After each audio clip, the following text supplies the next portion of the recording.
13 अप्रैल 1919 बैसाखी का दिन अमृतसर के जलियांवाला बाग में हजारों लोग इकट्ठा हुए थे। उन्हें जरा भी अंदाजा नहीं था कि अगले कुछ मिनटों में इतिहास का सबसे भयावह नरसंहार होने वाला है। कल्पना कीजिए, चारों तरफ खुशियों का माहौल, किसान, बच्चे, महिलाएं, बुजुर्ग सब बैसाखी का त्योहार मनाने और रोलट एक्ट के शांतिपूर्ण विरोध के लिए आए थे। लेकिन उसी समय ब्रिटिश शासन के लिए यह भीड़ एक खतरे की तरह दिख रही थी। कुछ दिन पहले अंग्रेजों ने भारत में रोलट एक्ट लागू किया था, एक ऐसा कानून जो बिना किसी मुकदमे के किसी को भी गिरफ्तार करने की अनुमति देता था। पूरे देश में इसका विरोध शुरू हो चुका था और अमृतसर भी इस आग से अछूता नहीं था। उसी विरोध की चर्चा करने और बैसाखी के मौके पर इकट्ठा होने के लिए लोग जलियांवाला बाग में जमा हुए। यह जगह चारों तरफ से ऊंची दीवारों से घिरी हुई थी और अंदर आने और निकलने का मुख्य रास्ता बेहद संकरा था। भीड़ बढ़ती जा रही थी, बच्चे खेल रहे थे और कुछ लोग भाषण सुन रहे थे। लेकिन अचानक ब्रिगेडियर जनरल रेजिनाल्ड डायर अपनी सेना के साथ उस संकरे रास्ते से बाग के अंदर पहुंचा। उसके साथ लगभग 50 सैनिक, जो कि गोरखा और बलूच थे, जिनके हाथों में राइफलें थी। बिना किसी चेतावनी के, बिना भीड़ को तितर बितर होने का मौका दिए,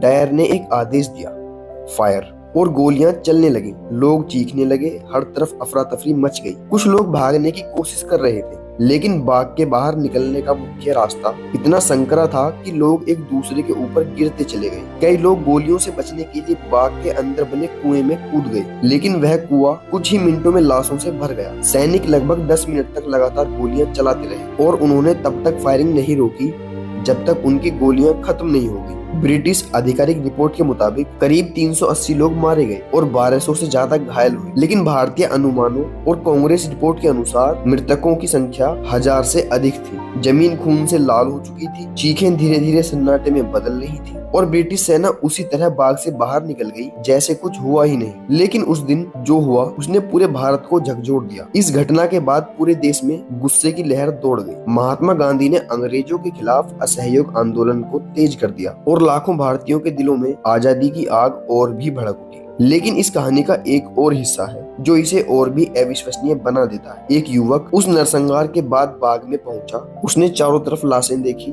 खून से सनी मिट्टी को अपनी मुट्ठी में उठाया और उसी समय उसने कसम खाई कि वह इस अन्याय का बदला जरूर लेगा। अगले भाग में हम जानेंगे कि वह युवक कौन था और उसने कैसे इस नरसंहार का बदला लिया।